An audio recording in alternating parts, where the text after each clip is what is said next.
Assalamualaikum warahmatullahi wabarakatuh. How are you today, my students? I hope you are fine ya. Oke, berjumpa lagi dengan Ustadz Nanang di sini. Ustadz Nanang di sini seperti biasa akan membawakan pembelajaran dari bahasa English for 5th grade untuk kelas 5. Ya. Nah, untuk kali ini Ustadz Nanang akan menjelaskan bab 6 ya, bab 6. Jadi di unit 6 ini kita akan mempelajari tentang my free times activities, yaitu kegiatan-kegiatan apa saja yang kita lakukan pada waktu luang. Oke? Di tujuan pembelajaran kali ini ada 2 base competence, yaitu kemampuan dasar yang harus kita capai ya, dari 3.7, yaitu understanding about kinds of free time activities, memahami kegiatan apa saja yang sering kita lakukan pada waktu luang. Selain itu, kita akan mempelajari bagaimana cara membuat kalimat ya, membuat kalimat pernyataan tentang apa saja yang kita lakukan. Contoh misalnya membuat kalimat pertanyaan. Kita akan menanyakan aktivitas apa yang dia lakukan, berapa lama dia melakukan aktivitas itu. Nah, itu ada di KD 3.7. Nanti kita akan bahas ya.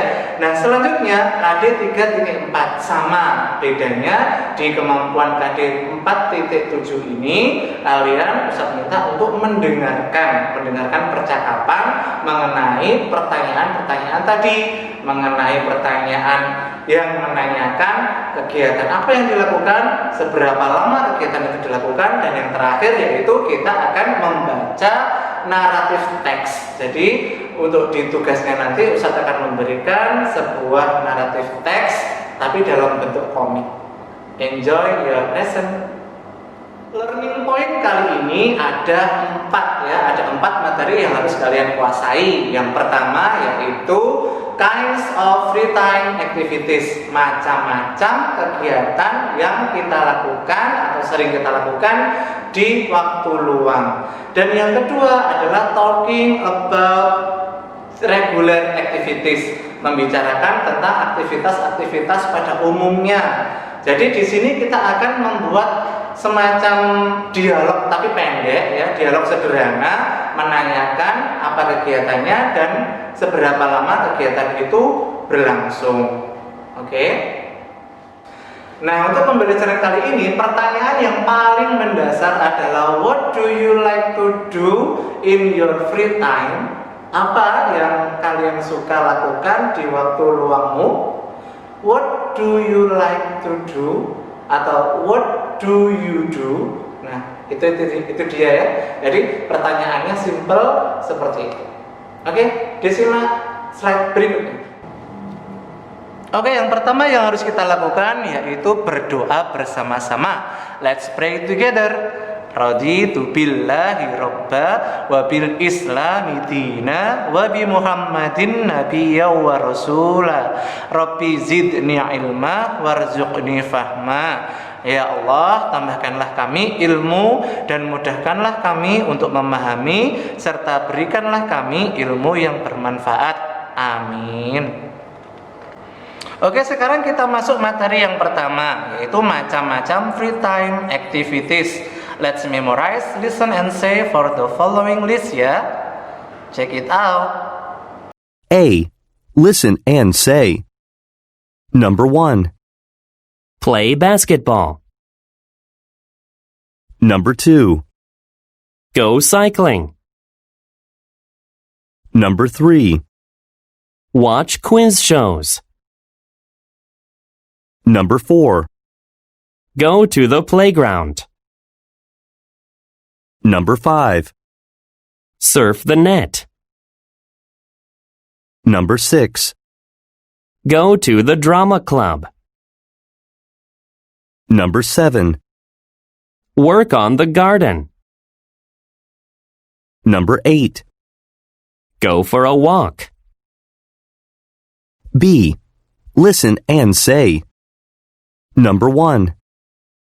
Go ice skating. Number 2. Play volleyball. Number 3. Take guitar lessons.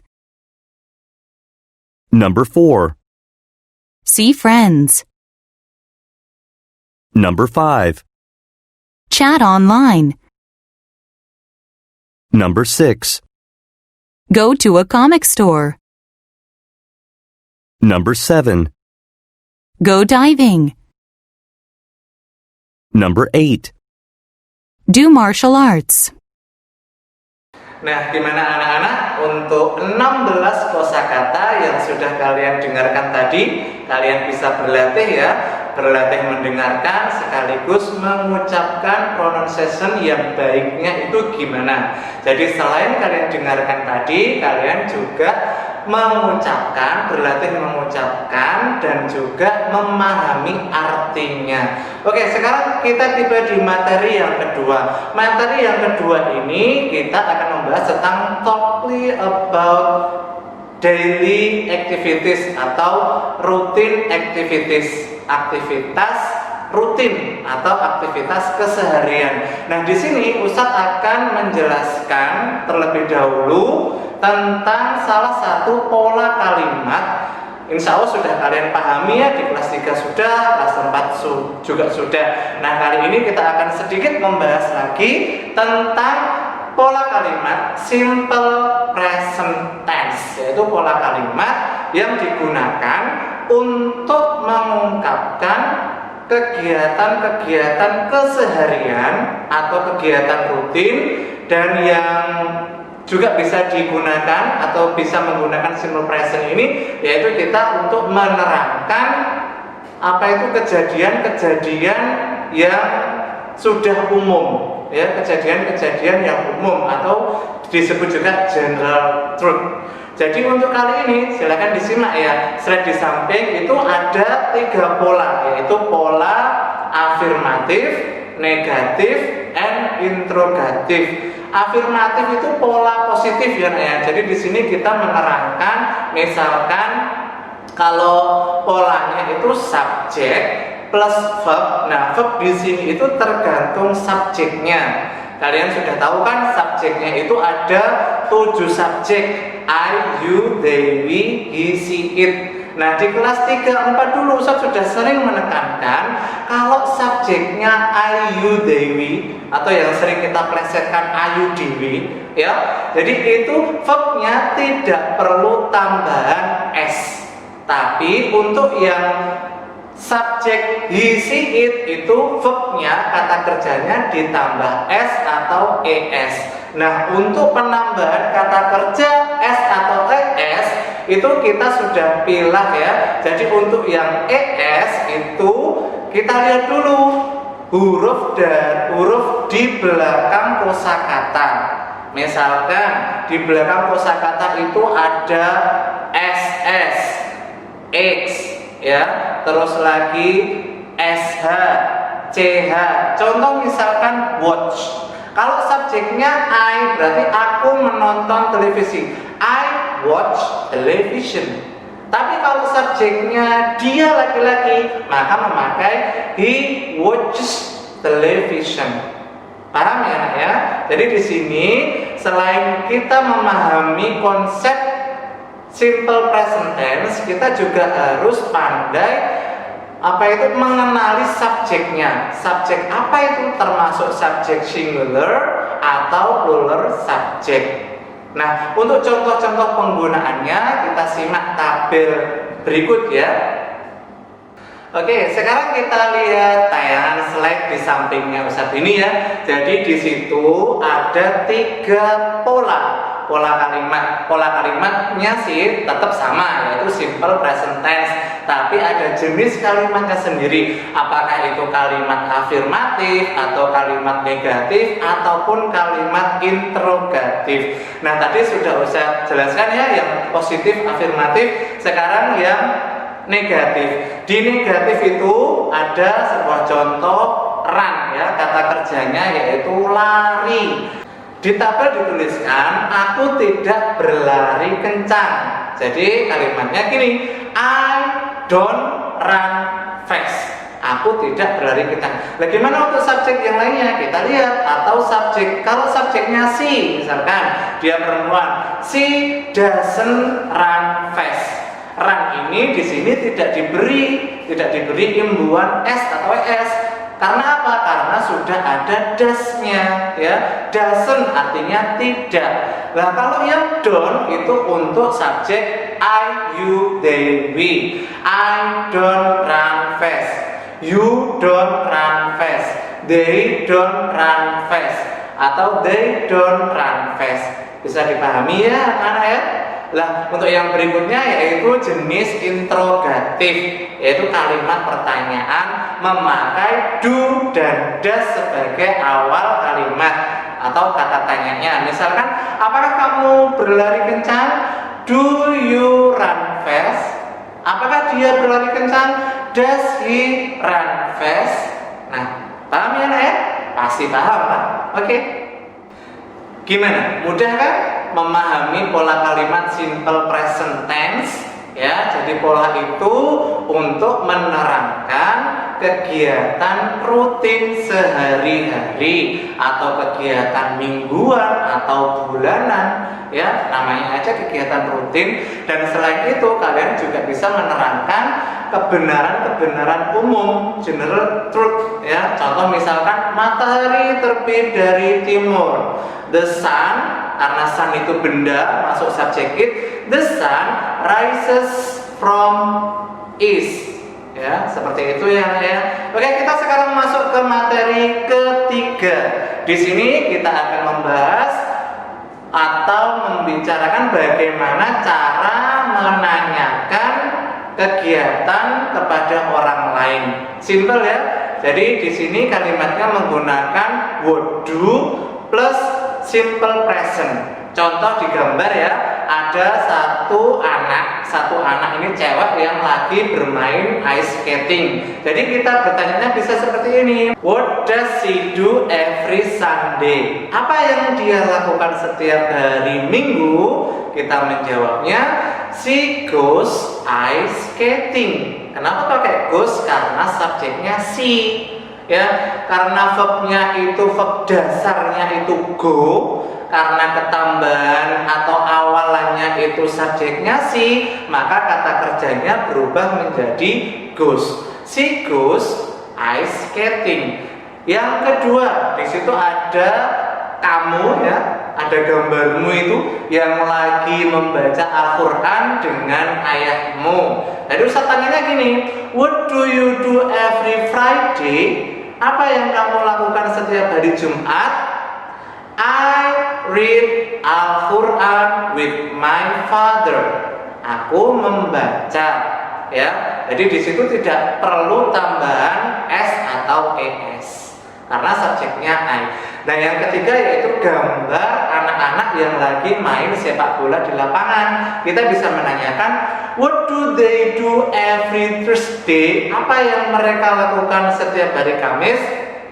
They play football every Thursday in atau at the field. Mereka bermain sepak bola setiap hari Kamis di lapangan.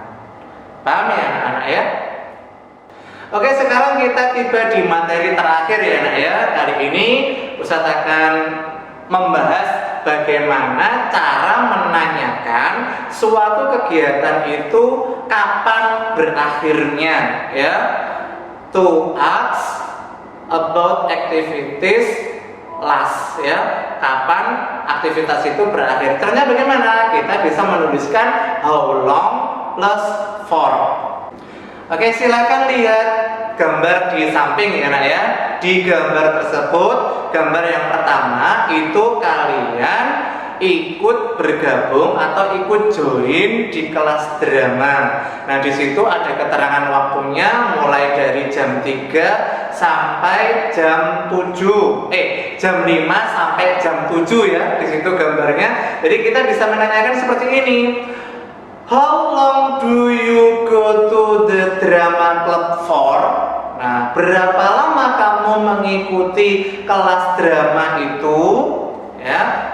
Jadi jawabannya I do it for 2 hours. Sesuai keterangan waktu yang ada di gambar ya.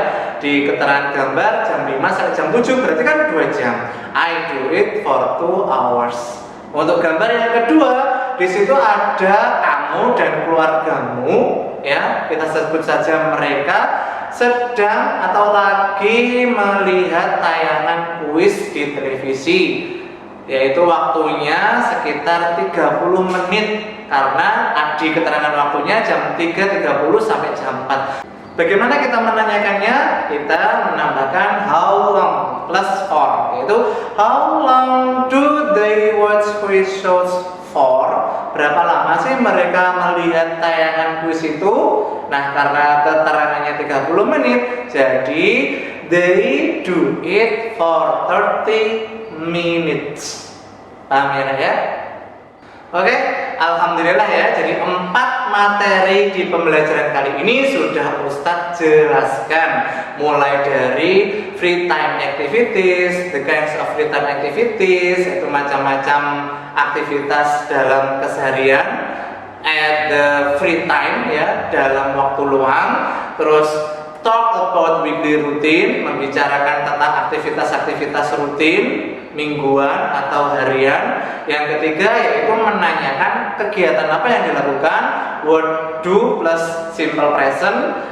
Dan yang keempat, yang terakhir tadi kita sudah membahas bagaimana cara menanyakan seberapa lama kegiatan tersebut dilakukan dengan memakai how long plus for. Oke, kali ini ya ada tugas ya. Jadi pertemuan sebelumnya kemarin kan hanya dari PPT. PPT-nya Ustadz hanya mengambil di unit 6. Nah, kali ini di video unit 7 ini ada 2 tugas. Tugas dari unit 6 dan unit 7. Tolong dikerjakan di buku tulis kalian ya. Dikerjakan dengan sungguh-sungguh agar nilaimu juga akan bagus.